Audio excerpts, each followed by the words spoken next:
Assalamualaikum warahmatullahi wabarakatuh. Sahabat Islami, semoga rahmat Allah selalu menyertai kalian. Ghibah adalah mengucapkan perkataan yang menyakiti hati seseorang, ada kalanya dengan merendahkannya, keluarganya, bahkan hartanya sekalipun.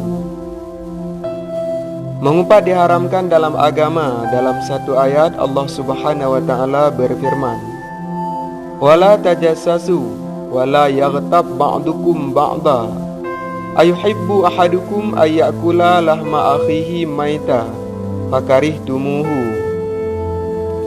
Dan janganlah mencari-cari keburukan orang, dan janganlah menggunjingkan satu sama lain. Adakah seorang di antara kamu yang suka memakan daging saudaranya yang sudah mati? Maka tentulah kamu merasa jijik kepadanya. Al-Hujarat ayat 12. Walaupun demikian, dalam beberapa kondisi menggunjing dibolehkan dalam agama. Imam An-Nawawi menerangkan dalam kitabnya Riyadhus Shalihin bahwa ada 6 tempat yang dibolehkannya ghibah. Pertama, tadhallum ataupun keluhan orang yang terzalimi terhadap si mazlum dalam mengajukan banding kepada sultan ataupun hakim ataupun orang lain yang memiliki yurisdiksi atau kemampuan untuk melakukan keadilan kepadanya dari penindas. Maka dia boleh berkata, si fulan menimpaku dengan ini dan itu.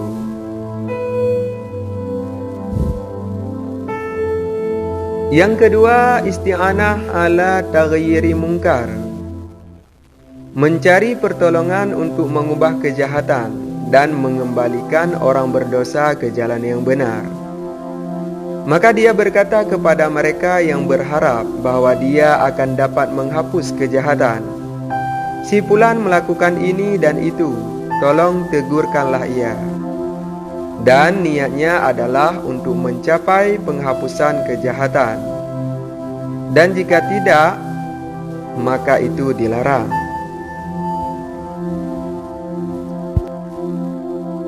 Ketiga, istifta ataupun meminta fatwa.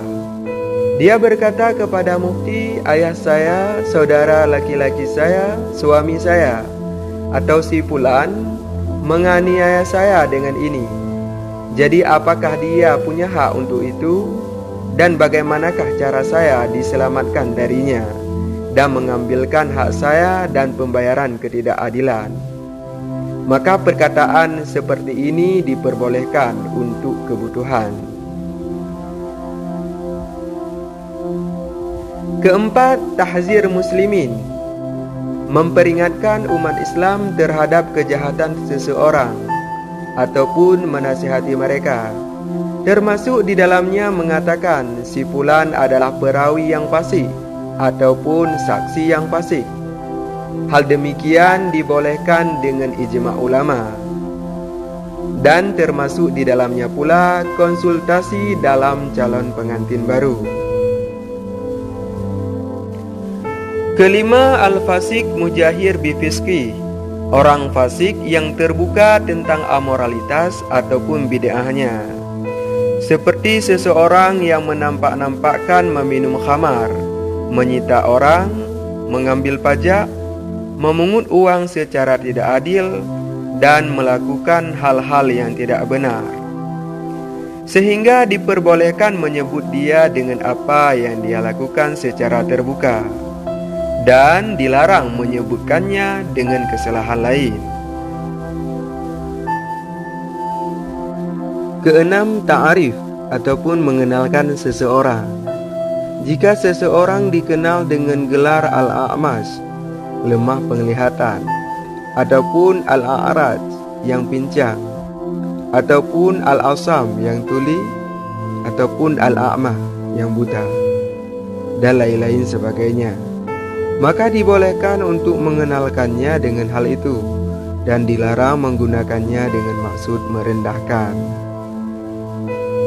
Inilah 6 alasan dibolehkannya riba. Semoga bermanfaat bagi kita semua. Wabillahi taufik wal hidayah. Wallahu a'lam bishawab.